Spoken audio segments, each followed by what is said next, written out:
My goodness. Yeah, I was gonna ask you, like, still sick? Well, I'll let you know about it like after, but Yeah. all right, we're live now. It's been like 3 weeks since we've been 2 live. weeks. 2 weeks since we've been live.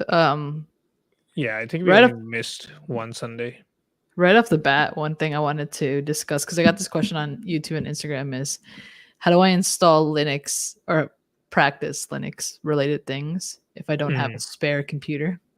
Yeah. I said so VirtualBox, Yeah. depending on like whatever you are, you can always use like something like VirtualBox, or do you know any things like VirtualBox like So that could be I free?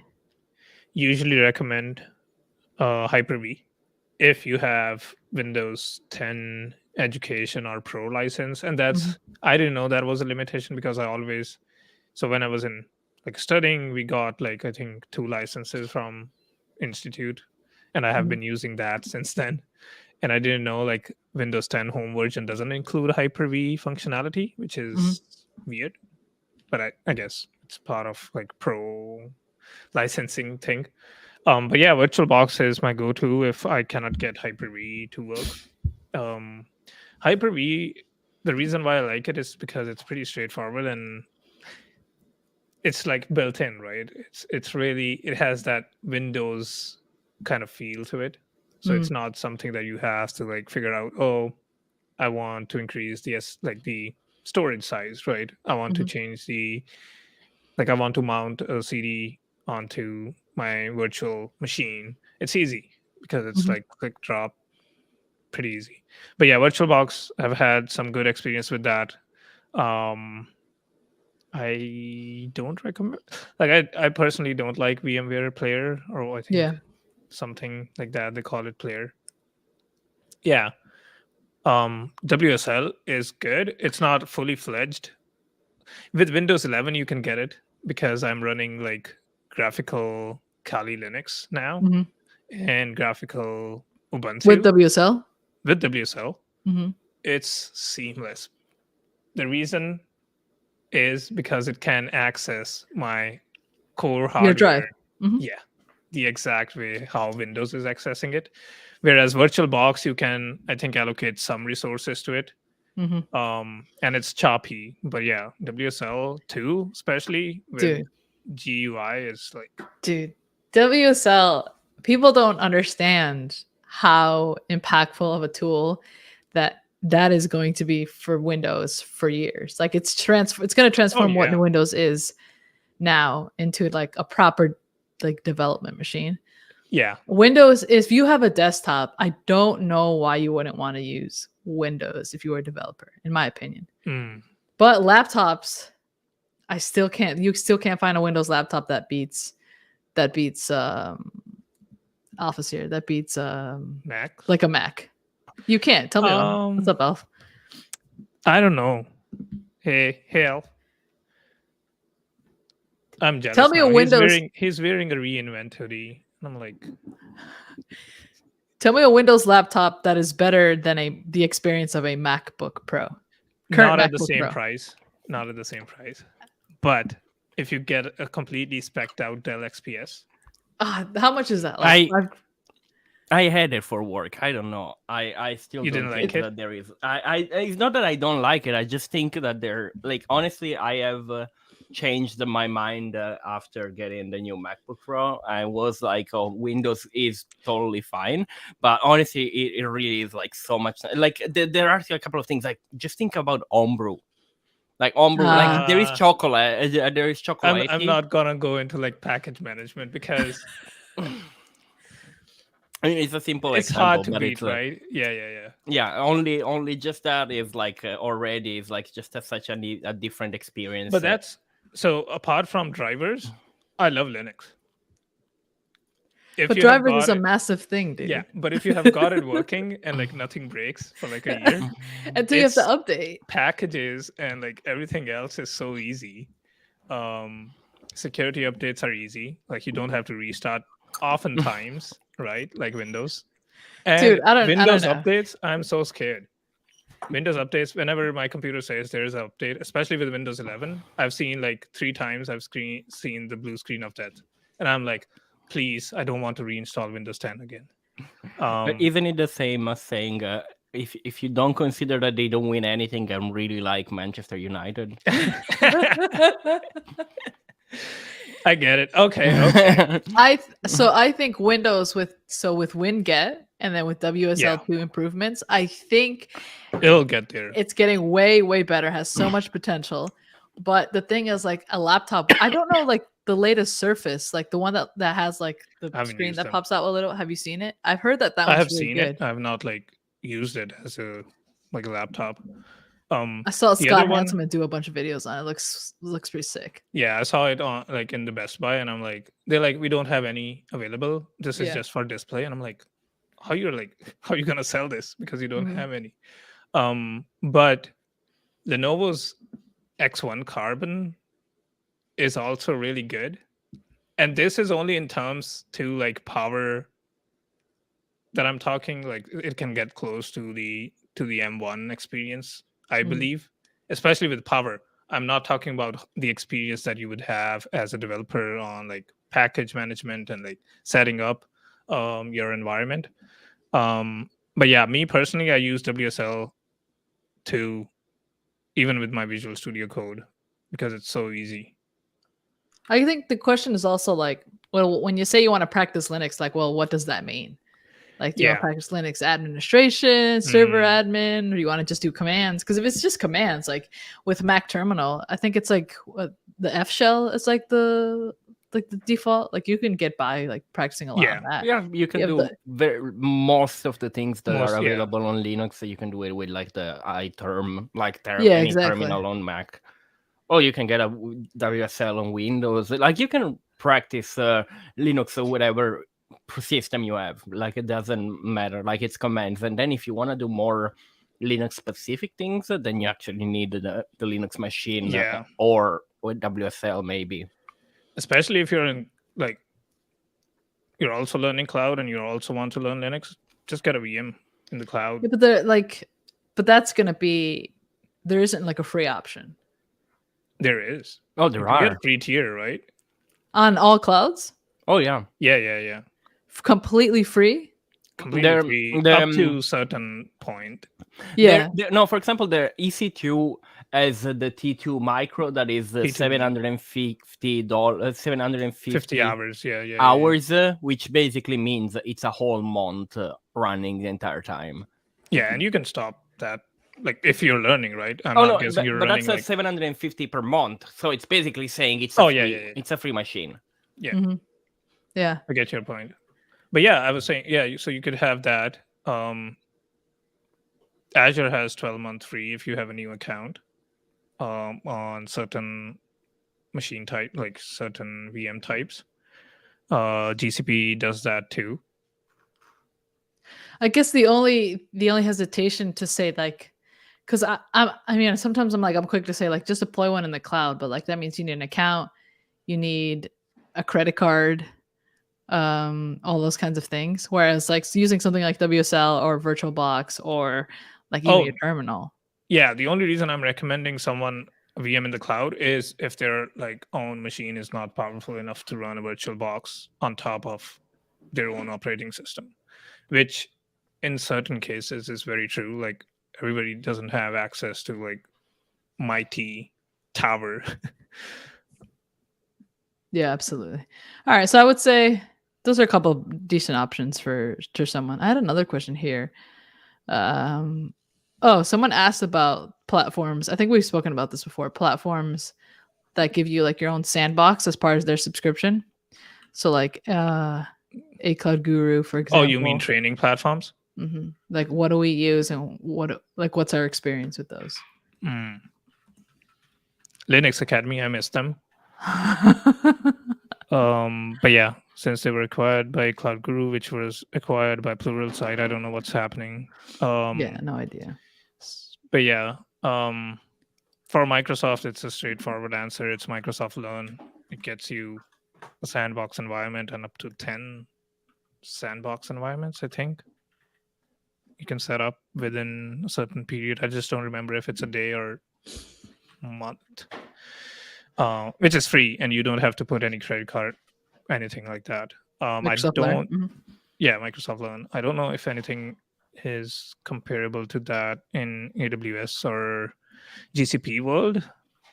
I don't think you can get a sandbox environment, right, Alf, with AWS. And there's no sandbox. There's Yeah, only you just get your you free need tier to. account. Yeah, you get your free tier, or you have to set like budgets and stuff and similar. But there's no like actual like free tier, which is one of the requests that's been going on for like a very long time for Yeah. for the platform, but no one has done anything yet. Did y'all hear that Linode got acquired? Yeah, By whom? I did. Akami, something like that. That's a let me see. That's like, I'm so surprised.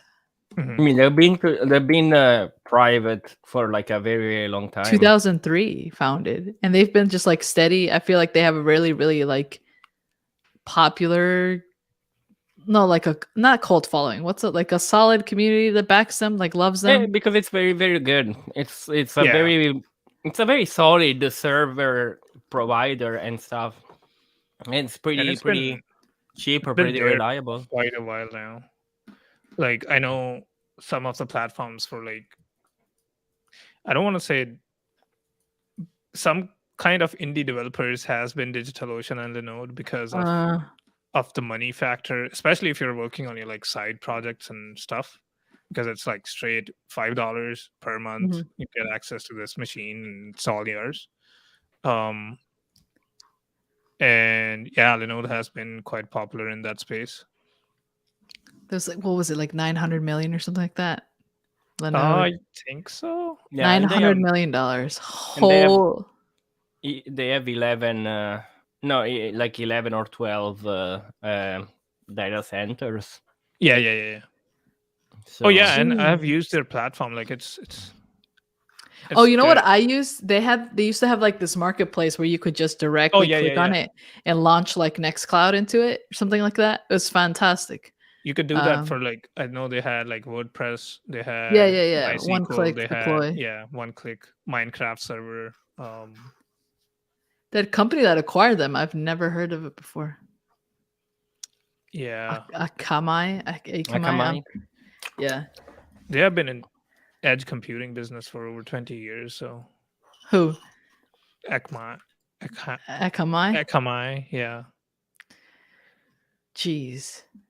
Anyway, Rishabh, you brought up this article that was pretty interesting that you were talking to me about it the other day, but like Amazon boosts its max pay base for corporate workers to $350,000 from 160.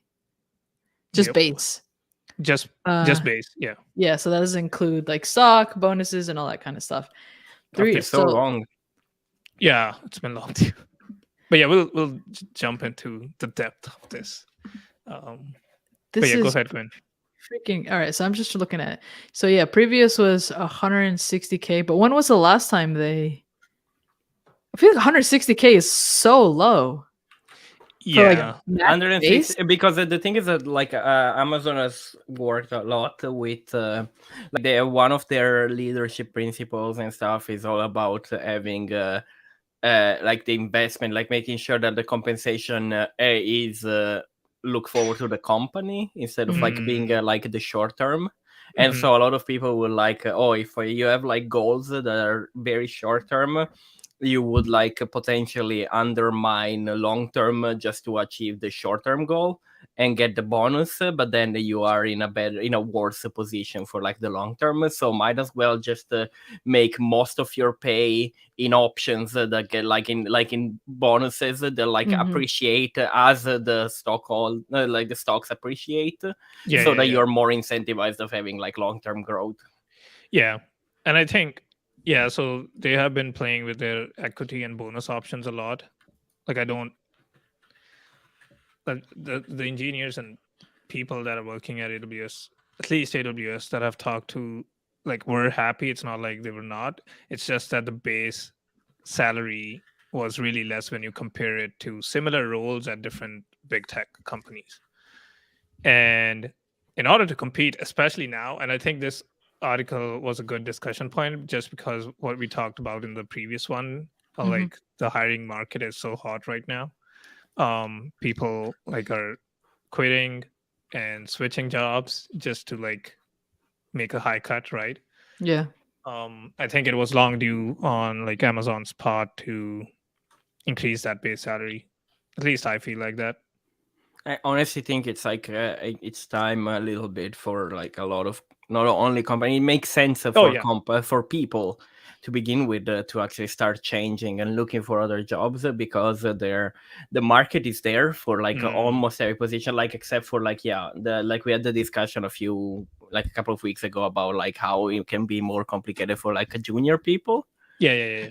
But like the thing is that like like if companies don't actually make an effort in paying out people, they're gonna be losing a lot of folks because it's like so much easier to get like a higher out of like a 30 40 50% increase in not like out of nowhere, like doing the same things that you're doing.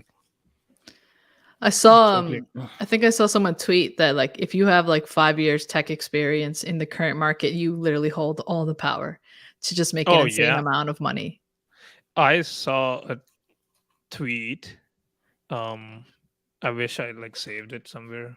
I could look it up, but someone had like 4 or 5 years kind of experience, and they were not even looking for a job. They interviewed for like a director level role, and they got it. Oh wait! I think I saw this. Someone said, "Yeah, someone literally just offered me like a C level thing." I saw that.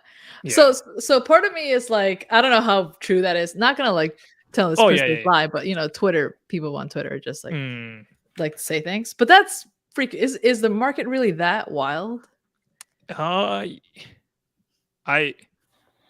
So coming from a small town, I could say it is kind of wild, especially for like seniors. And by seniors, I consider them from like 3 to 5 years, so mid to senior level. Yeah, is kind of wild, especially like in our town. It's like if I go out and look for jobs, and let's say I want to stay in Kingston, I think it should be easy for me to get a cloud engineering kind of gig or DevOps gig. I'm curious. At a senior level, even though I don't consider myself senior. Yeah, I wouldn't consider myself. I mean, Alf, you're considered senior level, right? Not specifically. I manage people, but apparently I'm not considered senior. I was going to ask you, Rishabh, about like, so now you're like at Google, and because this is something that someone asked me previously, like last week or something. It's like, because everyone in tech is all about like job hopping, but and I know it's great, and you know you can like up your salary and all that kind of thing, but like interviewing stuff like that is very like time consuming, and like starting with a new team and like onboarding and that process is like exhausting. Like, do you see yourself like now that you're in like a company that you really wanted to be at, like just pausing and kind of like being there for like a while, or like how do you see it? Like, I see I see a longer picture here, definitely, and I think I have been kind of that. Like it's all, I think it's somewhere in the mindset too, right? I do see a lot of like tweets and TikToks specifically like job hopping. People are making like 2 or 3 times more money within like a year or within 2 years, which is possible, which is great to see. Like it's possible, but I just don't want to do that because not only, so I consider like skills more important than, so, and the reason why I'm coming from this point of view is financially I'm happy, right? So I'm content, and I was content at ECI too. I'm just gonna say that. yeah, But I saw an opportunity at Google, and it's like big tech, and I always wanted to work at one. I just took it, right? And I'm not gonna job hop until like I'm completely satisfied with, okay, yeah, this, I think this is my time at Google. Like I have spent 6 years, 7 years, I don't know, and I don't have any growth or any like further plans here, so I'm gonna look for new opportunities. That's how I see, like, when I'm looking for new jobs. I don't usually look them. And the other thing I think is it's really hard to prepare, especially when I haven't done it for like last 3 years. Yeah. Like I haven't looked at my resume.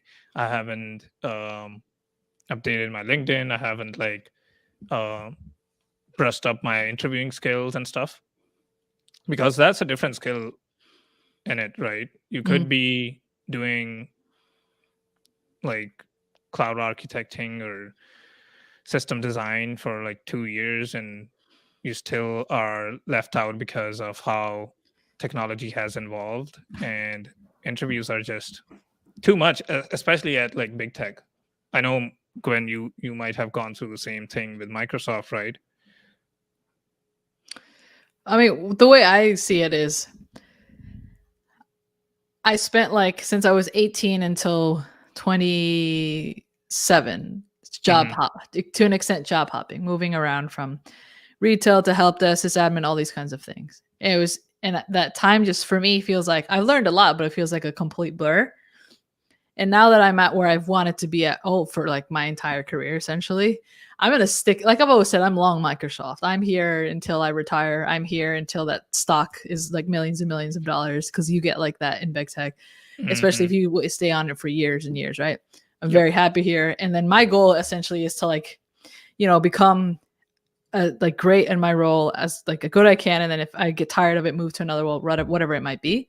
Yeah. But like use that sort of like, for lack of a better word, peace of mind that you get from being at a stable company. Because like the thing about like, like the whole like big company versus like a startup, it's like with a startup, yeah, you have the potential to make a lot of money with like stocks if they go public or whatever it might be. But it's also like, yeah, they could also like not do well, right? With like the comfort of being at a big tech company, it's like they're not going like, where's Microsoft, where's Google, where's Facebook, where are all these companies going in the next 20 years? Like, yeah. Like I think it'll be fine. That gives me peace of mind to build like stuff outside of work, right? Which is what I've always wanted to do. So that's like my mindset. I don't think job hopping is like bad or anything like that. I just feel like we on Twitter, we always are like tech social media. We're just so quick to be like job hop, go here, do this. Like, don't get comfortable, all these kinds of things. I'm like, that might work for other people, but for me, it's like, I don't want an interview for a really, really long time. No, for sure. And it's a good take, because like it's so mainstream now, like job hopping. That's what I see every day. Yeah. And I have a lot of comments on, especially my TikToks, like, dude, you're making way less, and you need maybe look for like new job, like switch 2 roles, and you will be making over like 200K. And my response to those comments is that I'm fine. Like, I'm happy. That's what matters. I don't want to make 200K. Yeah, exactly. In certain situations, I can see maybe it's your financial requirement. I don't want to like blame anyone or like put you in the hot seat. But I was fine making 80K. Like, I was happy, right? And that what matters for me. Like, I'm growing, I'm learning new skills. And in the end of the day, we all have different stories and different paths. I don't know how y'all, I'm curious, and if you all are comfortable asking, what was the biggest like salary jump that was just like significant for y'all? Like when was it like life-changing for y'all? Because for me, it was when I was going from making about like, I think 29K to like 55. That was like just, again, single, no kids. That was the sysadmin gig. So I was like 23 back then. To me, that was like, this is the most money I'm ever gonna make. After that, then like the other jumps, like then maybe the one from 55 to like 78, perhaps. But from 78 to where I'm at now, it's not like, and again, I'm extremely grateful. I'm like, I don't take any of it for granted. I work my ass off. Like, I work more than 8 hours every single day because I don't want to take any of it for granted. But I'm just saying, like, life, it's like it went like skyrocketed, and then it just went like little, like that amount of money, like the difference that it actually made in my life, right? I see. Yeah. So I'm curious what your like Alf and Richard, like, if you want to talk about it, like, what's your opinion on that? What's it been like for y'all?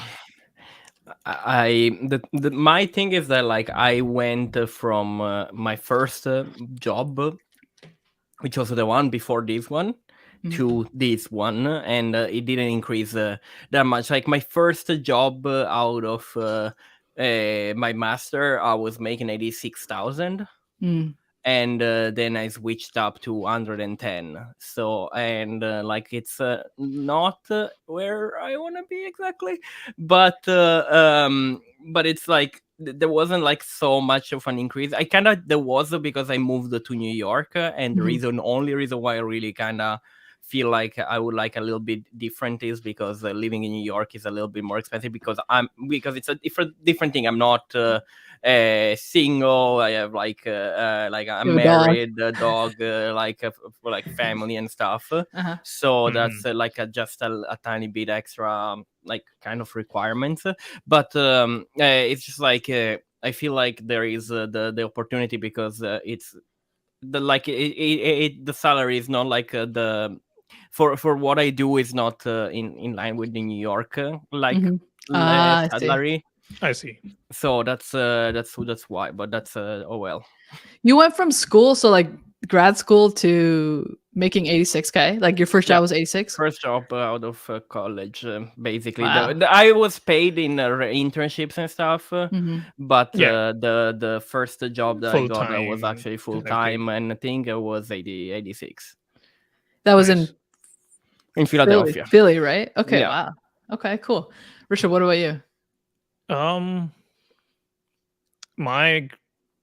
think would be making minimum wage, so around 25K Canadian back when I was working at a gas station to getting into tech support and making 40K nearly. I think that was huge, and it was stable because like I worked shifts at the gas station, so you didn't know how many hours you're gonna work every week. Whereas this was like a 9 to 5 gig and full time, so I knew like every pay. It makes a big difference. Yeah, it's like a stable paycheck, and I know this much money is coming into my bank account. And then the next big jump I would say is the cloud engineering gig. I think that was pretty significant, from like 40 to almost 65. And I think after that, I was like, this is like, my mind was blown. Like at 40K, I thought that's the most amount of money I would make. But when I jumped to like 65, I'm like, this is crazy. And funny enough, that year I discovered like how much people actually make in tech. So we don't talk about YouTube, all that stuff. And that's one thing. Like so talking about tech salaries, Gwen, I know I shared this with you when I posted, like, I know you posted yours on YouTube about like transparency and how much you made and what your career and salary progression has been, which is great to see because it helps people, especially like me, when I had no clue. Like I thought 65K is the most I'm gonna make. And I did the same just to like help people. And I got a lot of hate because people thought I was making way less. They said like even for like starting in tech support, when I was making 40K was way less. And I did want to have that discussion because 40K here in Kingston was good for me. And it was my first job out of like doing a diploma, not even a degree. And I see a lot of like, at least who are doing undergrad and they graduate and they get close to 100K offers, which is amazing because they did spend a lot of money on their education, and they're probably more skilled than I would be when I was trying to get a tech support job. And I was fine with that. So yeah, I think that jump from 40 to 65K was like really good for me. But yeah, like everyone has a different story, so I need people to chill off. Oh yeah, it's relative. You'll get like people are asking about our ages. I don't know if people want to ask. I mean, I answer. How old are you guys when you got your when you first started your IT careers? I started when I was 19, back in 2012. I'm 27 now. I started with Microsoft back in June when I was still 27. My first, I guess, official IT gig was an IT support gig when I was 21, 20 something around there. So those are my numbers. I don't know if other people want to share. I guess I'm turning 29 now, and I had my first like tech job when I was like 27 maybe. So it's like I had more experience in the previously in other kind of fields, but then like in first the tech job was 27. Yeah. Cool. Yeah. For me, it was 21. I was 21 when I started in tech support back in 2018. And now I'm 24, about to turn 25. When is your birthday? July. Oh, okay. Yeah, Cool. it's almost a month after yours. I think someone also wanted to ask us where we're based. So I'm in the New York City area. Same here. Alf is also in the New York City area. Mhm. You're in Kingston, Canada. I was gonna say I wish I was in New York City. But what was I gonna say? I was based in Connecticut, which is still like sort of like when we say greater New York area, it still kind of covers Connecticut, kind of covers Mass. So like salaries can still be relatively similar, like salary expectations. That's why I wanted to mention that as well. But the cost of living is obviously significantly more expensive here in New York. But yeah, I mean, money is just so relative. Like for me, when I was making like 55K, I had zero debt. I've never had it more than like maybe 5K of debt in my whole life. I had zero debt. I had a car. It was a 2007 Honda Civic that I paid for like $3,000, and it ran fine. I've never liked fancy things. I didn't have kids or anything like that. So 55K was essentially going completely back to me, right? And like, and then someone else who's making like 100K, but they have expenses that like cuts it in half, like, and then we're essentially making the same. Like, how do you you can't quantify that? Like, it's like yeah, it's like just because you make more, but you spend more, right? So it's all relative, right? Let's see. We'll grab one of these up here that was pretty interesting. Where was it? I saw one that was like pretty relevant. Oh, here we go. What skills do you guys think are most in demand or might be paid at a premium this year, 2022 in tech? Let's do round robin. Who wants to start answering this one? Most in demand, high paid skills in 2022.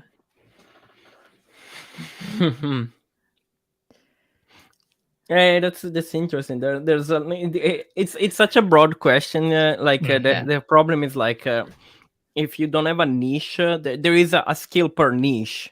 Like probably I would say you want to start like if you want to be full stack developer, like things like you want to know React, you want to know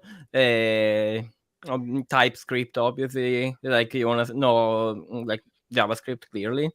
And you would like for like backend there are big things like Rust now. Like Rust, people are paid so much. It's if ridiculous. if you know anything about Web3, you're getting paid even if you don't know anything. There's people that just like I like put it on LinkedIn and like they get random jobs because I don't know if anyone knows what they're doing. This might be a hot take or not, but whatever. Like I don't know. It's I don't buy into the hype train. Honestly, that's my take. So I was gonna answer this in two parts. Like there's the like, I don't want to call them gimmicks, but like there's sort of like the hot, like off the press kind of ones, like Web3, all those kinds of stuff. Like if you want to make like a insane amount of money, go into that. I don't know how sustainable, or if you're trying to build a long-term career, I don't know how long that is, but that's an option. In my opinion, if I'm trying to think like the highest paid tech space and somewhat attainable, like I'm not saying like solution architect because that takes years to get to. I'm probably gonna say something DevOps related, something like high containerization, maybe like infrastructure as code, maybe like SRE server related stuff. And then after that, I was gonna also say Rust. Rust developers are so like, because there's like it's so significantly niche. It's just like high paid, like anywhere. So I think those are like my answers. Yeah, like Elf said, like it's a really broad question until you have like a specific niche. So my answer will be broad. I would pick just want to be different. So I would pick anything that's related to DevOps. Kubernetes, Terraform, Yeah, like Kubernetes orchestration. infrastructure as code, orchestration, containerization is really hot right now. Just And it because will be for a long time. we are Long, seeing that long trend time. where now like older architectural companies are now moving and like are finally comfortable to move into like containerization kind of space. So yeah, that space is a hot, I would say, But and also, everything else is I think covered by about Alpha. containerization, one thing is like you don't have to consider containerization only as the Kubernetes, Oh because yeah, yeah, Right. yeah. there's like That's why I like switched from yeah, like there's like a lot of like containerization solutions, like for example ECR, that is like used by a ton of people, and if you Mhm. know those containerization solutions, those are also pretty required. Like for example, my company does 0 Kubernetes and it's all ECR on Fargate. yeah, So yeah, yeah, yeah.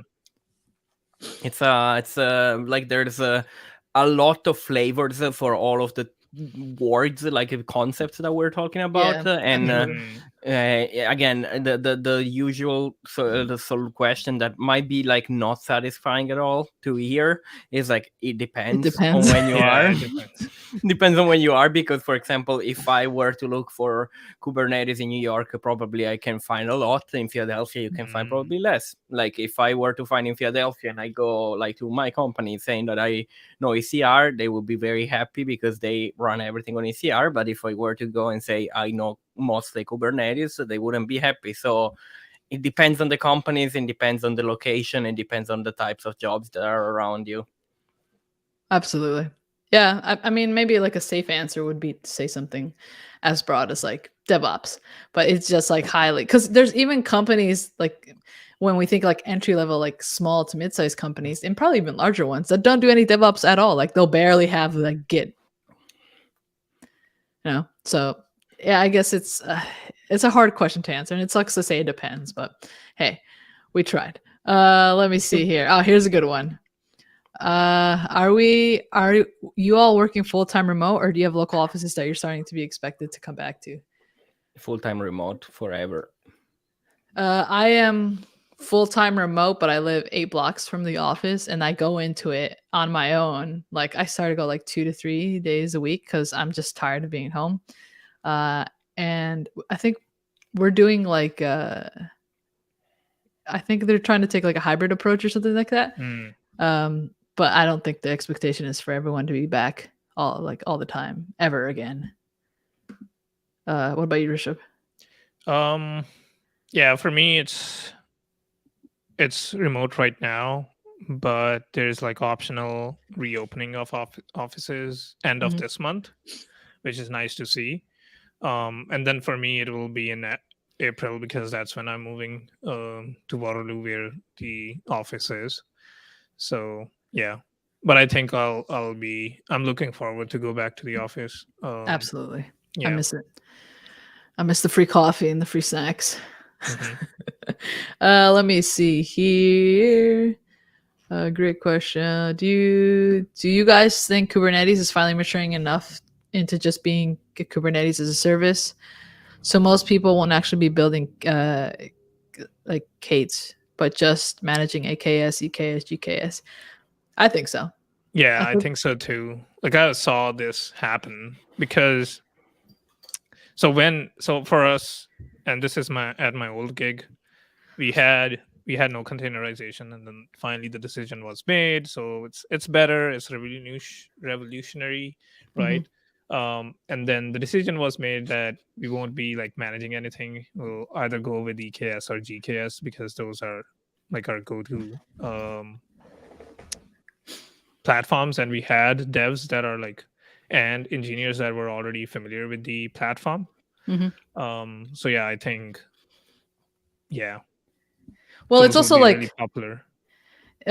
also so for example, and I had just done a presentation on this Azure, we have container instances, container registry, AKS, we have app service, we have Yep. now the Spring Cloud, we have like the new one, container apps, which is like serverless containers. We have like, and every cloud has this, I just know the Azure ones. There's like the extent that you want it to be managed is available for you. You want like it fully managed, you want partially managed, you want full control over it. Maybe you don't need orchestration, maybe you just need single containers, you have that. So I don't really see why people would opt to like just do everything manual and on their own when it already exists, and it exists to the extent that you want it to exist, like however you want to use it. But then again, you know, there's always the question of like, oh, you're gonna get sucked into one vendor lock-in and all that kind of stuff, and you know, whatever people feel comfortable with. But I definitely do see like the market just like moving into that, like, oh, we'll just use one of these services that'll handle it for us. Yeah, I feel like it depends on the scale of the company, because when you start small enough, you don't want the headaches of like having the system that is complex to the very beginning, and then when you wanna start becoming very, like you start becoming very, very large, you want more granular control, so you slowly start like adding more control features and such, and hiring dedicated teams. So that's why like the teams that are like very, very large scale, like Netflix and so on, have like all the dedicated Kubernetes people and so on. Yeah, but absolutely. like when you have the smaller things, that you use more fully managed services, or even things that on the underlying use Kubernetes, but you don't exactly That's very true. have to develop Kubernetes itself. Imagine making your own Kubernetes for your own company. I think that would be a fun. Like there was the what's the name of the YouTube channel, Honeypot. Oh yeah. The Honeypot thing. That was interesting. Yeah. Found this online, thought it would be beneficial. The global DevOps market size was valued at 6.78 billion in 2020, and is projected to reach 57.9 billion by 2030. That's the one thing about DevOps is like you need it no matter what. On-prem, hybrid, cloud. I guess it's like the one persistent thing. I mean, I guess if you abstract that even more, a cloud platform is essentially like the thing that doesn't go away, right? Or cloud in general. I don't know. But yeah, very, very interesting stat there. Let's see here. Here's this fantastic one. Which soft skills have you found most useful in your career progression so far? Who wants to give this one a go? I'll say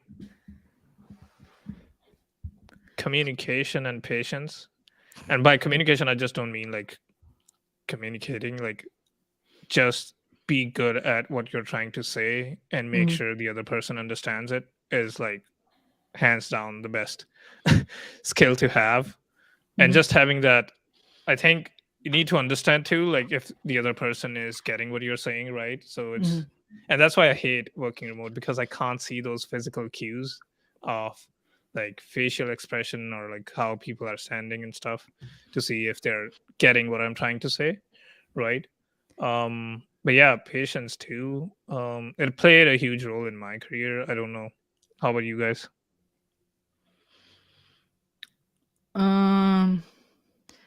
The ability to explain something to anybody, absolutely. Deliver like no matter what kind of audience, no matter how many people. I think that was probably one of the biggest ones. And then my ability to interview confidently was also like pretty big. And it all comes back to like communication. Yeah. Yes, it's the ability to explain something technical to a non-technical audience. I think was probably like the most important skill, and that I continue, and that I work on it like literally every single day.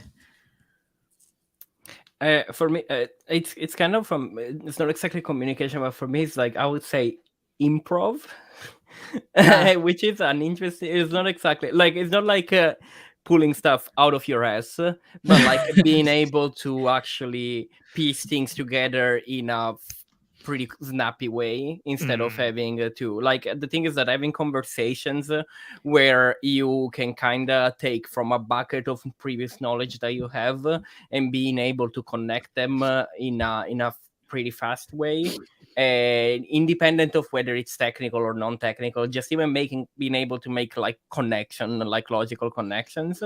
I think that's something that has been really helpful, because there are certain times when, for example, we have meetings on teams that want us to build something because we are publicizing, hey, we are the machine learning team, we can do machine learning stuff, so everyone is like, oh yeah, let's do whatever, like come up with like solutions that may be completely like out of existence. It's like sci-fi stuff. When like, but trying to understand where are they coming from, piece it together to what you know, and present it in a way that is like understandable without having to come up with a presentation like time and such, is a skill where like you can interface with more people faster, and that is like coming from like technical to non-technical, non-technical to non-technical, or technical to technical, in any combination of. I would add to that, I think like a big piece of that is your ability to ask questions to ask useful questions where the answer is going to actually give you like a next step that you can take, where you're not approaching like I know that none of us here like we won't ask like, I don't know how to do this. We'll ask like a very specific niche questions where we know I need this missing piece for my puzzle. I think that's also super useful. And then it also helps you come up with like solutions on the fly and be able to like just talk to anyone, because you know that you're going to approach them with something that, one, they don't feel like is a waste of their time, so they're willing to put in the time to help you. But two, it's actually going to help you get, improve, right? And actually asking the right question and knowing how to ask the right question, getting to the right question is work in itself, and you can potentially answer your own question by doing that work. So I think that's like also important. Here we go. Why is it so hard to get into fam? How do you pronounce that? I think it's more Mang now than Mang. If you're not a dev. I mean, ML can be still Microsoft, I guess. But okay. I don't know. I don't think it's actually hard. Like, I have a lot of people that work at like fam, not in technical roles, like from marketing, sales, and like there's a lot of roles that are like I feel again, the technical is a bad term overall. It's just that you're not technical in the tech part, because your tech, being a good salesperson has a lot of technical parts, of course, but they're not technology specific, like they're not development oriented. So there are a lot of roles that are not like software engineering oriented, but they are like very important. I don't think it's like hard to get into these companies. It's just that it depends on like the needs. Like I feel like given that they are primarily selling software, a lot of the requests are on the engineering part because they need more people to build stuff faster. But otherwise, it's just like it's a different process. It's not like that it's harder or easier. Yeah, I mean, it's like maybe the demand is less, and also with big tech, like everyone wants to like apply there, so it's like like more competitive. So you might have the illusion that it's like, if I'm not a dev, if I don't want to get into development, that there's no job there for me. Well, you think about big tech anyway. There's thousands and thousands of employees and roles and all that kind of stuff. So yeah, it's not that it's harder, and it's not, well, maybe it is harder, but it's not like it's not available and it's not like doable. There's so many. I interact with more non-dev people in my day-to-day work than actual dev people. Yeah, I was gonna say that, especially when there's like thousands and thousands of engineers, like just the people operations side of things is also huge. Like HR and other departments are like huge in these companies too. So yeah, it might look difficult because of the sheer volume of applicants that are applying for those jobs. Yeah, and then you're always gonna hear about people who don't get jobs and do get jobs at like these larger companies than like some random, I don't want to call them some random companies, but other ones, just because like it's like popular to talk about like getting accepted or rejected at the larger ones, because you're gonna it's like for the clout, for lack of a better word, right? But yeah, I'd encourage you to like try. Like the other day I was reading this article about like technical project managers, which are different than project managers, and like I just think like the whole range of like what like Alf was saying, like technical roles, it's just like we need to open up the mindset of like, it's not just like if you code you're technical and if you don't code you're not. Like, no, there's so much troubleshooting, there's so much like problem solving and like putting together solutions that goes into every single role. And just because you like work on the marketing team of, for example, the Azure functions, it doesn't mean you have no idea how Azure functions work. it's more like, since you're making the copy that like pretty much every audience like reads, like you have to have a solid understanding of how it works. And yeah, right? to make the audience understand exactly. And the same exactly. thing is with like sales too. Like you're trying to sell a solution. You have to know what it does. Yeah. Exactly. Yeah. If you think about like there are sales engineers, for example, there are engineers that don't do any specific coding but do sell the software to people. Like they do, they're almost like advocates, but instead of being, they are advocates on a sales team basically. Yep. It's like it's a different, like there are different roles, and none of them are like specifically easier or harder to get. Like none of them are easy to get. It's harder to get in the big companies because everyone wants to be there. So it's like easy. Demand. It's just like there's like a lot of spots, and you have to be like at the top level because there are a lot of people that are very high level that apply. So obviously people would want to get people that are higher level, but otherwise it's not like tech is harder to get into than non-tech. Yeah, definitely. Here's another comment on the container thing. Container apps or Google Cloud Run are seemingly like good alternatives for companies that don't want full Kubernetes. Yeah, absolutely. And then I guess the thing, like the sell there is like, your transition from something like container apps to something like AKS or Google Cloud Run to something like, what is Google's Kubernetes, like hosted Kubernetes? GKS, yeah. So Google Kubernetes Service, like, is like there, like I said, they'll have teams help you transition if you had to, and stuff like that, right?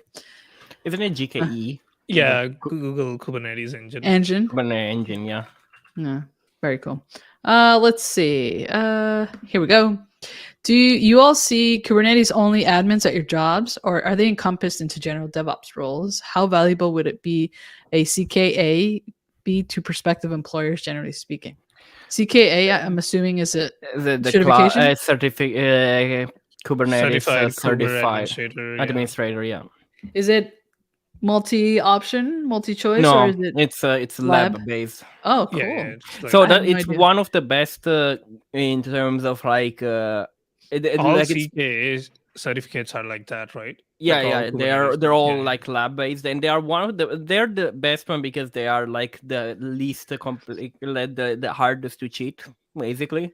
And they show actual knowledge, because if you don't know anything about it, even if you learn stuff by memory, you can't code anything. You can't just like go to the console and like start plugging away at random things. Like you have to know you have like 2 hours to set up like a whole Kubernetes cluster with like certain specifics, and you have to do it. Like it's a do or no don't do. So those are like valuable in the sense that they are really certification that showcase that that stuff. Does it matter really specifically if you don't have previous experience? Maybe a little bit. Like it shows, hey, I did put like the work in like getting this. I taught myself. I have like a few apps that I'm running myself using Kubernetes infrastructure and so on that I set up myself.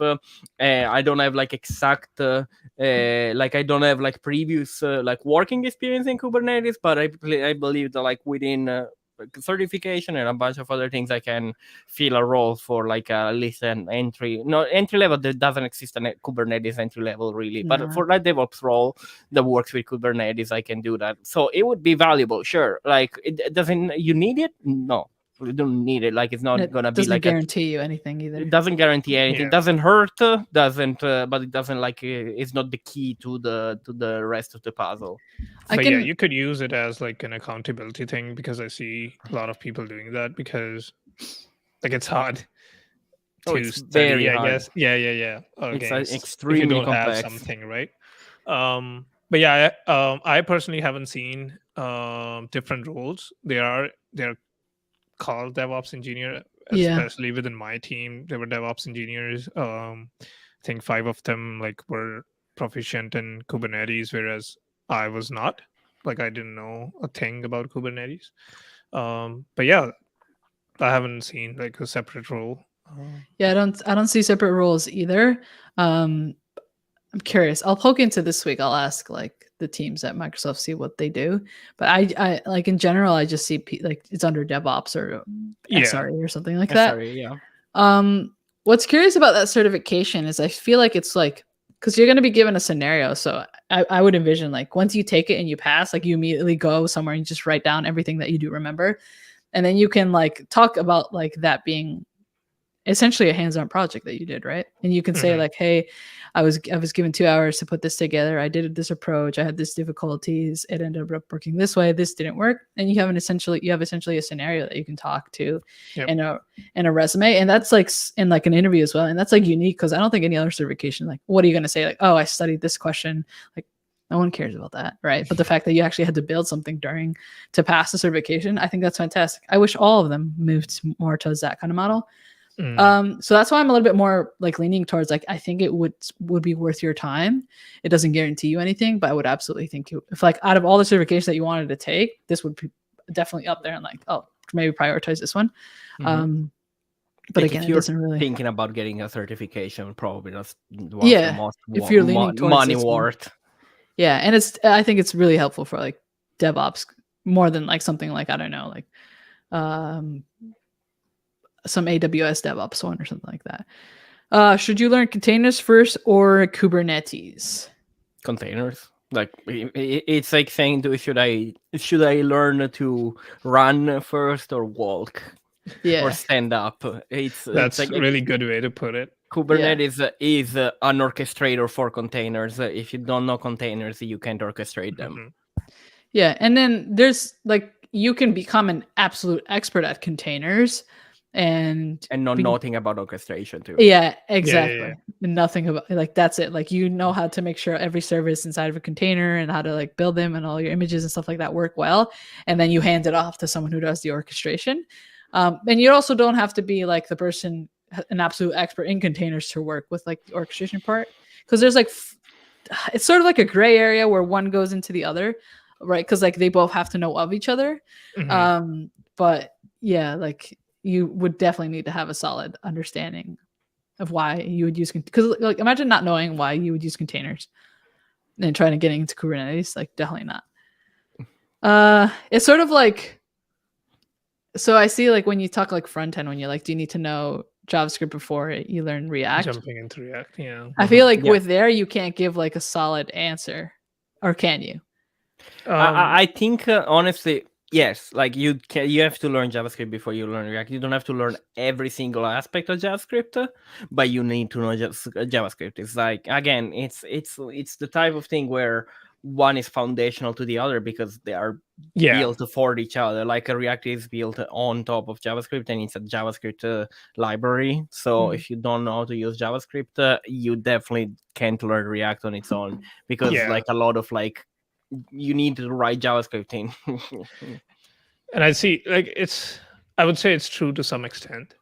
So maybe you need to know like 80% of JavaScript. I'm again like putting a number to it. I don't know how much percentage you need to know, but same thing is with, like Gwen said, containerization is you need to know like the foundational of like what containers are and like how they work and how you create containers, and then maybe get into orchestration. You don't need to master like containers, but you need to have like a foundational solid knowledge.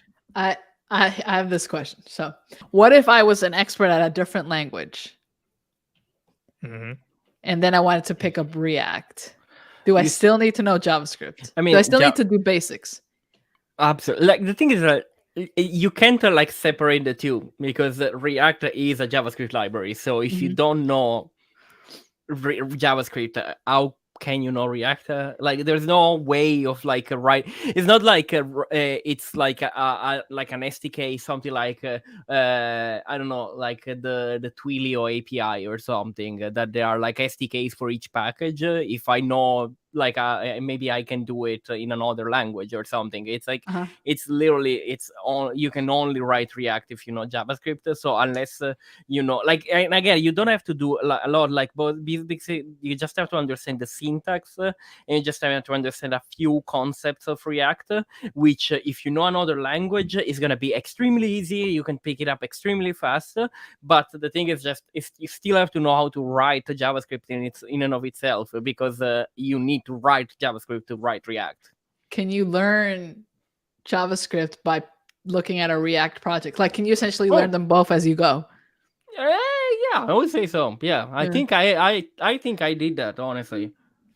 Yeah, I would. I I feel think like I did extremely basic JavaScript course, like Mm. ES6 related stuff, like uh arrow functions, JavaScript, like get familiarity with like classes and so on and so forth. I just got like an understanding because I was coding before already, like I knew other languages. I just understood how to write JavaScript. Then I started picking up React, and while picking up React, you do learn a lot of like how JavaScript also thinks overall. So there's a lot of things that you pick up as you get along, but like you just the thing is that you just can't skip the fact that you have to learn how to write JavaScript. all right, cool. It's just like such a gray area because no one has a solid answer to like whereas we can say you absolutely need to have a foundation of containers before getting into orchestration. Like if you ask dev Twitter, like you'll have people be like, no, just dive into React, like you can do it, right? No, there's some hot takes, but I don't want to talk about that. All right, I wanted to acknowledge this comment here because Rishabh and I were talking about hackathons. But this person is saying no experience trying to get into DevOps cloud engineer role is so hard. And the other day, Rishabh and I were talking about like hackathons and how great they are to get like hands-on practice. And I know Rishabh, you had like a list of them. I don't know if you want to share your screen or something. Sure, I'll go But ahead. we were But talking. yeah, I don't know what everyone's experience is with hackathons or how many they've done. Like the last one I did was like a Dev 2 one. It was like some serverless one. Which it was pretty great. I didn't win anything, but like I got like a lot of views on the YouTube video on the project and stuff like that. But what have y'all done in terms of hackathons and what have you learned from it and any like tips or anything like that? I have participated in a lot of these, especially. So I'll be honest. Number one factor was swag. Yeah, you get all the swag. No, I'm kidding. Cool projects. Cool projects. I did one. I think I did two last year. One was the Hacktoberfest, which I totally recommend because it's like if you really want to get into open source and like what open source is and you want to Mm-hmm. contribute to it, Hacktoberfest is like really good time and like good hackathon to start with. And you don't have to be like a top tier developer to be in it because I made some documentation changes to certain projects and you're still eligible because you're contributing, right? You're putting in the time and effort. The other one I did was Cloudflare's summer challenge. This was last year? This was last year, yeah, 2021. And it was pretty good. They Cloudflare came out with their like function or serverless service. I think it's called Cloudflare Functions or Workers, something Workers. like that. Workers, yeah. Um, and you had to build something using their like DNS thingy and also the workers and one more thing you had to use in your project. So I built a new version of my portfolio using everything that was listed on there. Yeah. So at the end, I did get like some swag from them, and also like I was on the party spend list, and also I got a new website, right? So you get that experience. And then in 2020, I remember when I did the serverless September for Ah, Azure yes. Functions, right? So yeah, they're really valuable. Just the projects on my GitHub like look amazing, I think. And at the end of the day, like if someone asks me what you have built, like if you want to get into, let's say I want to get into a front end gig, right? I would say, oh, I have some experience with JavaScript and some with Next and React. So Mhm. here is what I have built, and those projects are part of hackathons, so it's, I think it gives some credibility to it. Yeah, because even sometimes you get like badges or like Yeah, yeah, certificates and yeah, stuff like that. Uh-huh. yeah. So yeah, I would say there. So the way I see it, either you build projects by yourself, which can be hard because we get those questions a lot from people saying, hey, what project should I work on? What are good projects for beginners, right? And we Mhm. have tried to list them on Learn to Cloud, but the thing is, hackathons will give you like a predefined rules and what you need to build, so you Yeah. don't have that questions in mind of what I'm going to build, right? You just need to make your technology or tech stack work with the requirements that are provided, and you have a project for yourself. So few of them that I want to share is So the first one is the Netlify hackathon. It's powered by Hashnode, and it's called Build a Better Web and Win Big. So you can go through this. We'll make sure to link. I think I can put it in chat. Yeah, just paste it into the. There it is. And yeah, I think it's pretty cool. It's on until February 28th, if I'm not mistaken. So 1 week, one left. Yeah, this started on February 1st, so you have like 1 week. And here are the prizes. So like 5 grand prizes, and each of them will win like Wow. $2,000. And then you have 10 runner-up prizes, which is like $1,000. So 10 people can win $1,000 each. Jeez, Netlify. Yeah, and then That's you great. get participation badges, or which I can show you how they look. So if you my blog is on Hashnode, so I participated in the cool. Versal hackathon, and you get this badge, which is cool. Even if I don't win, like I would love to win $2,000 or $1,000, but Yeah, still that's a good amount. something, right? So yeah, the deadline for submission is February 28th. The winners will be announced early March. And the rules, you can go through this. You have to sign up for Netlify, and then they have a couple of requirements you need to have. And then the other one is with dev.to, which is another blog forum kind of provider. If you don't want to create your own blog site, I've used the Dev and Hashnode both. Like I use both of them.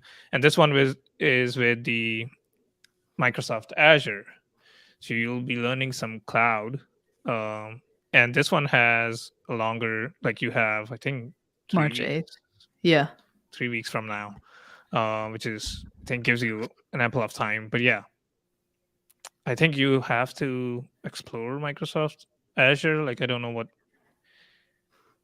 You have to sign up for an account, a new one that gives you $200 USD credit. I guess build something from there. Yeah. Oh, so there's AI, there's computing captains. So yeah, you have categories. Low code legends. Java jackpot and wacky wildcards. Very cool. This looks exciting. But yeah. Oh, so they have 5 grand prize winners. Oh, one in each category. Nice. So again, same thing, 1,500 USD. Wait, they get all that? Yeah. So you also get a $300 credit to the dev shop. So the dev they have team cool here, swag. Yeah. Yeah, they have cool swag. Stickers, and then a profile badge. Sweet. Nice. And then same thing for a runner-up. And participants also get a $12 US dollars equivalent credit to the dev shop. Nice. So they probably get like a hat. Yeah, cool. Maybe. I have a few of their hats. They're pretty cool. Yeah. And here are the rules. So like this one is still March 8th. No purchase necessary. But yeah, hackathons are cool. And there's always one. I feel like there's always one going on. Like if people and like they hold you accountable, you can network with other people to sort of build a solution with other people. Like they're great ways of getting like projects and like putting them on your resume and stuff like that. Highly recommend them. The same person asked, can I watch this after I have to leave? Yeah, it'll be recorded and you can just watch the recording. But yeah, for the person who's asking about experience, that's one way besides the other ones that we've mentioned. Let us see. Rishabh, this one's specific to you here. Rishabh, what was the most valuable thing you learned as a DevOps engineer, either technical or non-technical or both? Non-technical, I would say I like really worked on the skill that Gwen mentioned on how to explain technical things to like everyone. Like you don't want to, sometimes you know certain things, it's just that you cannot convey it properly across different teams. And it's a hard skill to have, especially when you're not like, English is not your first language, I would say that. But yeah, I did work on that. And the part of me getting on these podcasts and YouTube was basically due to that. Like I did want to get better at speaking in English publicly and like make sure like people understand my technical concepts and how I convey them. And I think my manager also, like, he was really supportive, and he's like, work on documentation, and then he would see my documentation and he would see like what could be improved. So that is a non-technical skill, but in a way it's also technical because I worked on a lot of documentation. So I got better at technical writing. And this is also the phase when I think published like 36 blog articles in a year. So I think I was in that space, and like my flow of writing was really good at that time. I know I wrote the one, so I was asked to write a GitHub or a Git workflow for our team within the Devops. And I did a lot of research during that time, like how Git is, like basically what are different type of Git workflows that people or teams use across the industry. So yeah, technical documentation is like a really good skill to have. Like I've had like a lot of appreciation and praises from different departments, like at the C level too, because they were like able to go through some technical stuff based on my documentation and were like, oh, you have explained it really well, right? Yeah, so those are some skills that I learned, which I think made me a better engineer It's during my time there. interesting that none of it is specific to DevOps. Yeah, it is interesting because the way I see it, like technical skills, I could like portray them, especially that are like DevOps related skills. Like they were easy because I could ramp up, right? So right now, this year was Kubernetes if I like decided to stay there, and I knew like I could learn from fellow colleagues who already knew Kubernetes. I would go through some certification, maybe some training, right? And then start deploying it in dev environments and see and learn it. Those skills, I could still learn it at Google now. But I do want to focus on what would make me a better teammate, right? Yeah. Like technically we all are great because we all are working as DevOps engineers, right? So we all have that same technical caliber to be in the team. It's just that I did want to focus on things that I lacked. So yeah. Cool. Yeah, and I guess it's like depending on where you're in your career, like that question, like it's gonna be different. That depends. Yeah, absolutely. It's relative, right? Here's a good one that I feel like we've answered, but we can continue. With all the cloud offerings, services, tools to learn, is there a technique or routine you follow to remain focused in a specific area? I feel like we talked about this when we talked about FOMO, but I guess if we wanted to like reiterate on, I think that was in Cloud Code Live podcast. We talked specifically about FOMO and technical how you remain focused. Yeah. I don't know. I'm curious. What does anyone have any tips on remaining focused? Just focus. Like I mean, just focus is just focus. Just focus. That's a good one. No, so I think like you have a set of skills already, like that if they are still marketable. Like for example, say that you started with. I'm gonna make again an example of React, for example. If you started with React, you don't have to like pick up on the other ones if you see them coming up and then there is a new thing. Like you can still focus on React and get like pretty good at that specific topic. You can and you may want to start looking into like services and other things when like after a few months that they've been out, people are still talking about them.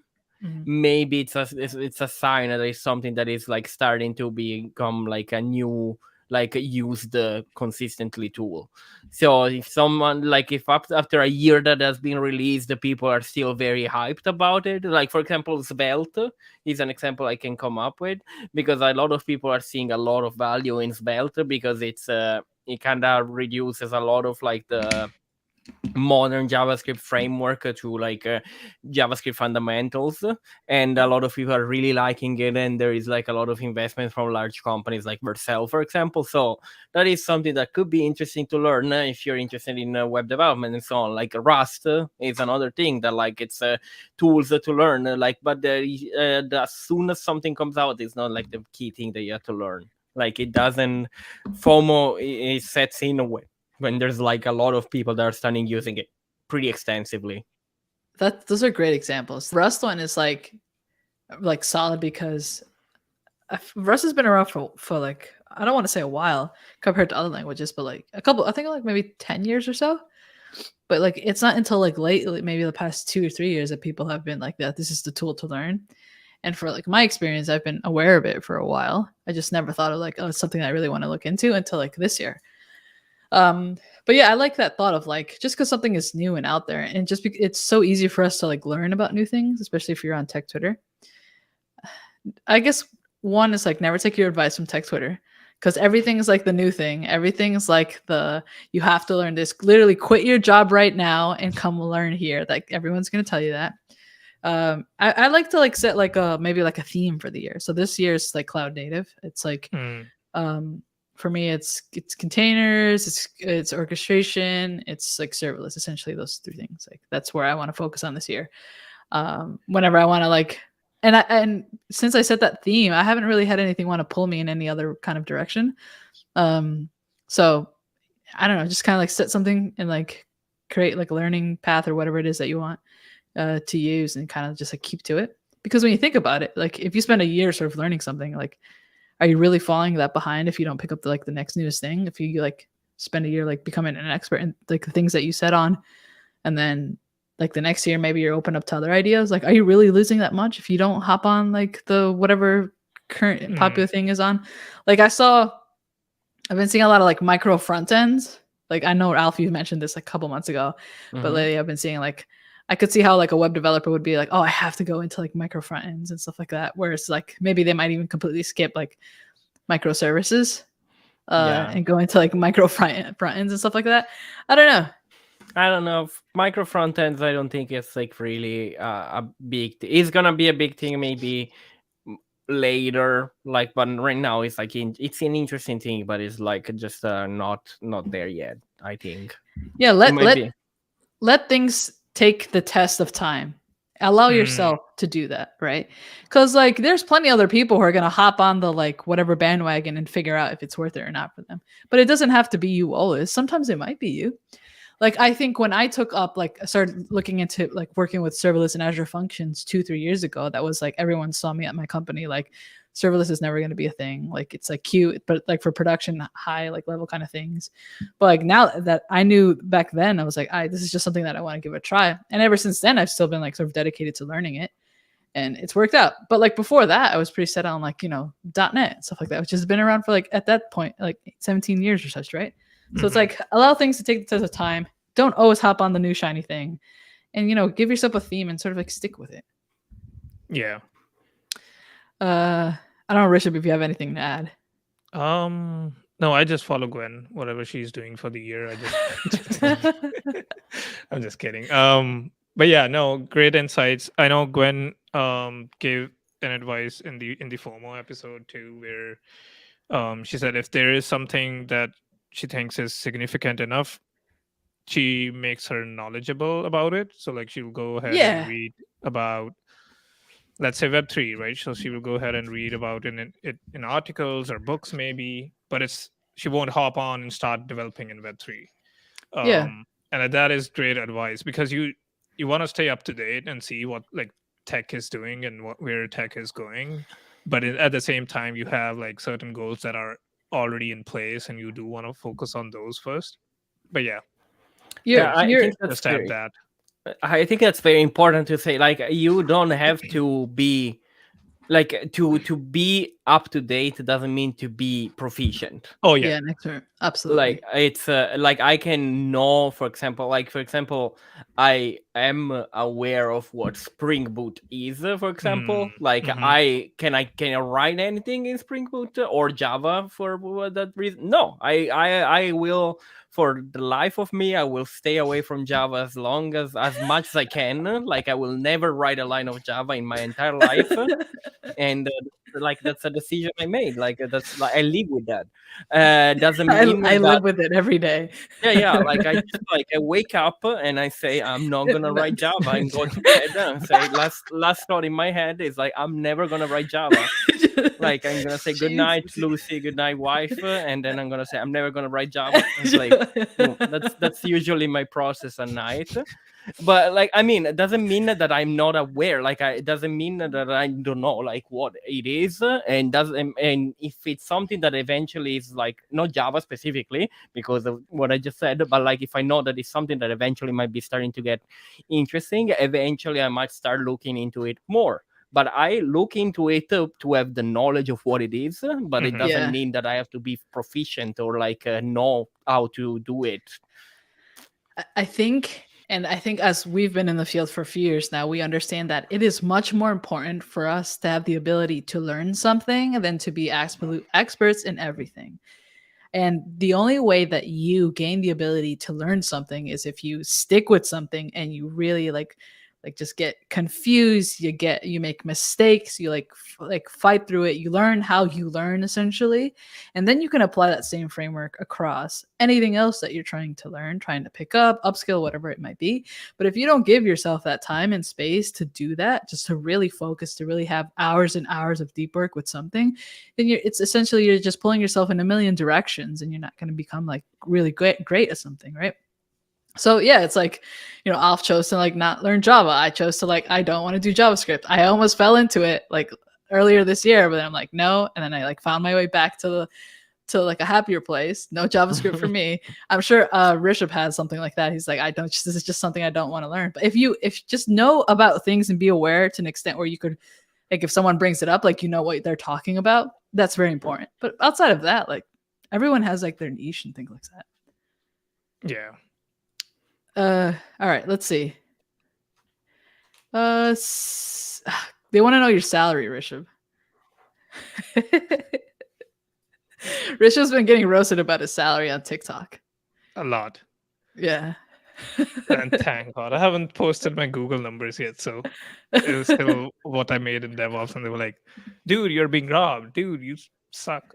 Yeah, I suck. Rust is sticking around. Next Gen C, C++ core. I truly believe Rust has like a lot of potential. I think with Linux adopting it to be like almost to an extent their primary language, like that says a lot. I mean, I know people still think it's like stupid slow or whatever. It has a lot of space for improvement and such. But the fact that it's just so lightweight is incredible. I think that is where like when it comes to like building like backend services, like next gen web or like next gen backend stuff, like Rust is going to play a major role on it. There's a lot here. Let's try to get through these. Let's see. What was another one here? Here we go. What do cloud companies expect from cloud architects besides knowing the AWS products inside out? I don't necessarily think they expect you to know every single product inside out. It's more like they expect you to know which products to put together for their solution, right? Yeah.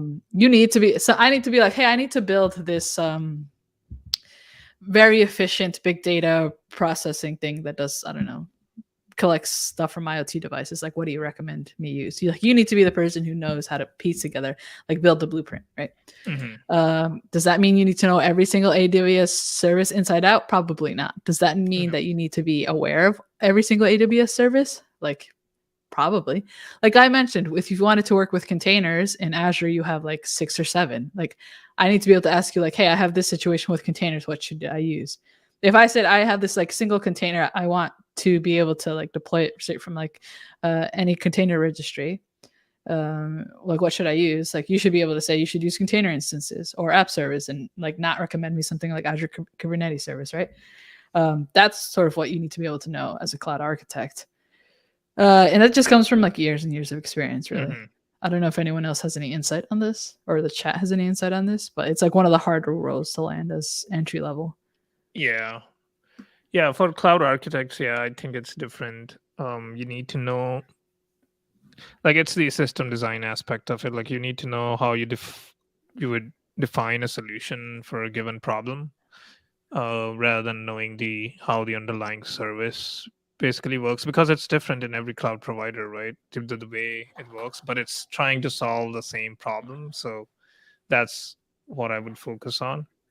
But yeah, to like Gwen's point, it's either it'll take experience or like some time to get to that level, or you're just like trying everything, right? So you're self-teaching yourself every possible solution that would be there for different kind of problems. But yeah, I tend to see companies go for like more experienced engineers for like cloud architect roles. Absolutely. Yeah. Let me see. Rishabh, do you want to say what kind of swag you got when you joined Google? I still have to get my Noogler hat. They said they have shipped it.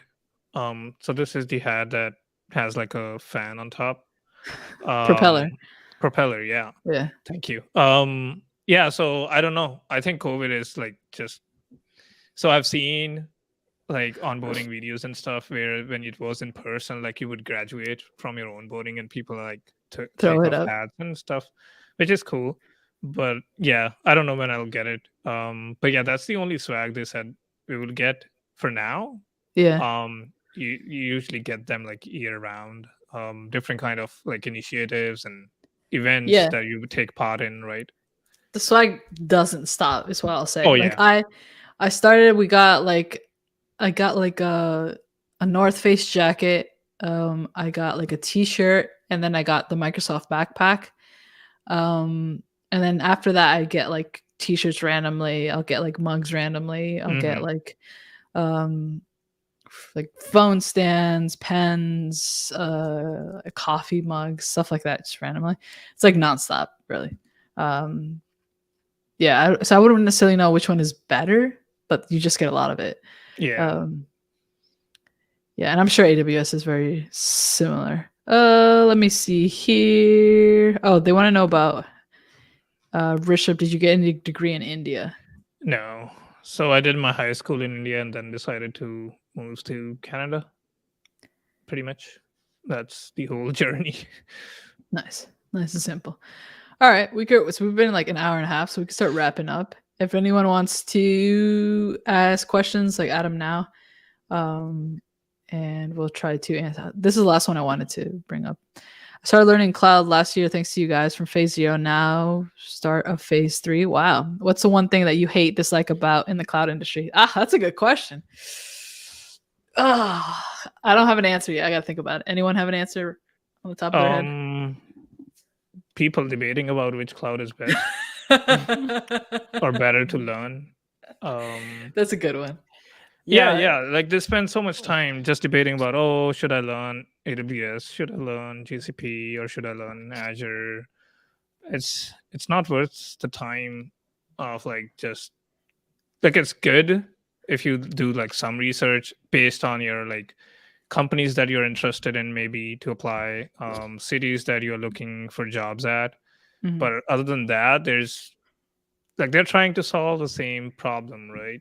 It's in certain aspects there might be a better solution in Azure and there might be a better solution than AWS. It might be better in GCP, but like as a whole thing, as a whole cloud provider, just pick one. Like this is like the same question. Like I feel like all the time frameworks. is like you learn the concepts because the concepts are shared, and the other things are just implementation detail. Yeah. There can be better, easier implementations. There can be like better implementation, and I made the same example for like all of them. It's like, for example, Kubernetes. You want to use Google. You want to do less serverless. You want to do probably AWS and Lambda. Like that's like two examples that I can come up like really on the off the top of my head. It's just like more straightforward. Honestly, I'm not gonna lie. It's just like but the serverless doesn't mean that serverless doesn't work on Google, or that like it's like Kubernetes wouldn't work on Azure. It's just like it's a different implementation, and it's like they are. But once you learn, it's like saying if you know the programming language is like JavaScript, and then you can learn some Python or something, because the programming concepts are underlined the same. It's just like some little details here and there. I think what I hate the most is, well, two things. One, how terrible job descriptions and role titles are in the cloud space. One, I think that might be tech in general, but I'm going to say cloud because we're in the industry. And two, I hate how much importance or like fake importance we put on certifications. and I hate how we've become sort of like a certification driven like resume kind of thing.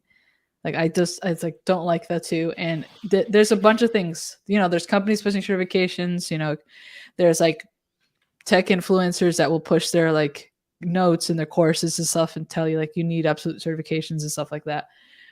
There's like a bunch of things, but they're not a guarantee to roles. So I hate that there's like the narrative like you need to have them or you need to collect, you just need to always be studying for a certification or stuff like that. I think those are like my two dislikes. Yeah. Other than that, cloud community is great. So don't like don't for get things to hate. Yeah. It's not like besides that, like it's I guess like every field has like stuff that sucks. Like every job has stuff that sucks, right? But I think those are like the two biggest ones. Yeah. Alf, you got anything to add? I honestly would have said the job description stuff as well, because like so cloud engineer, you say cloud engineer, you're saying literally 64 different things in 64 different job offers. Totally. Yeah. And salaries completely different, expectations completely different. It's like it's so bad. It's like so bad. Let me see. I think we got pretty much everything. Well, there's more questions, but we might do one on Sunday. I don't know. I'm all over the place, but we'll figure it out. Yeah. Anyone have anything to plug? Any streams? Any videos? Anything? I did a video today, like 2 hours ago. It talks about what continuous deployment is. So one of the fundamental topic of DevOps. So if you want to go check it out, it will be part of. So this entire series is part of phase 4 for the Learn to Cloud thing. Oh, cool. And I just go over some technical concept of what continuous delivery is. It's pretty short. It's I think 6 minutes something. I did one back last week for continuous integration, and I'll keep doing these. But yeah, cool. Alf, you got any streams? I don't know. I was thinking maybe doing a stream on like going through the Rust links exercises. Oh, cool. That'd be sweet. Because I feel like that's a very cool way of like getting familiar with them. Like I've been working with like recently, like in Rust links, but I feel like it's nice to just like for people that want to just get started to go through them and like try to work through them as a stream. That would be cool. So is it like a challenge website?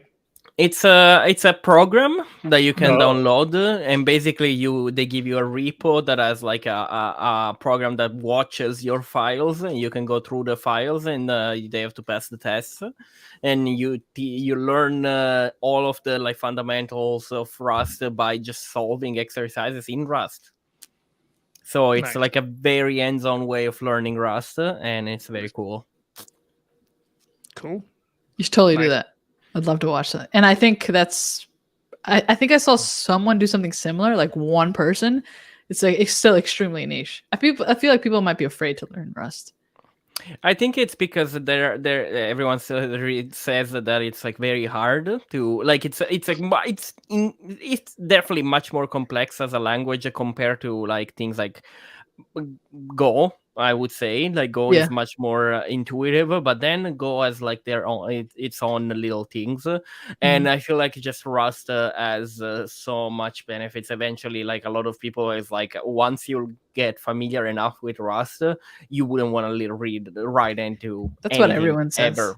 Yeah, but I can understand why. Like there is like a lot of concepts in Rust that is basically like C++ without the gun shooting at you all the time. Basically, it's like a gunless C++. Basically, so you have a ton of power and without a lot of like the risk. Yeah, you should totally do that. That would be cool. I'd love to watch that. I'm sure people would love to watch it too. I have a Docker video out that came out last week. This week we're doing Kubernetes stuff, and then I'm like taking a break because I'm like so freaking tired. And then I'm diving into like more career stuff for the month of March, and then I'm gonna start planning out some microservice stuff for April. But that's a while from now. But yeah, that's all we got. Thanks everyone hanging out. we may or might not do this. Just follow us on Twitter. We may or might not do this on Sunday. But yeah, see y'all later.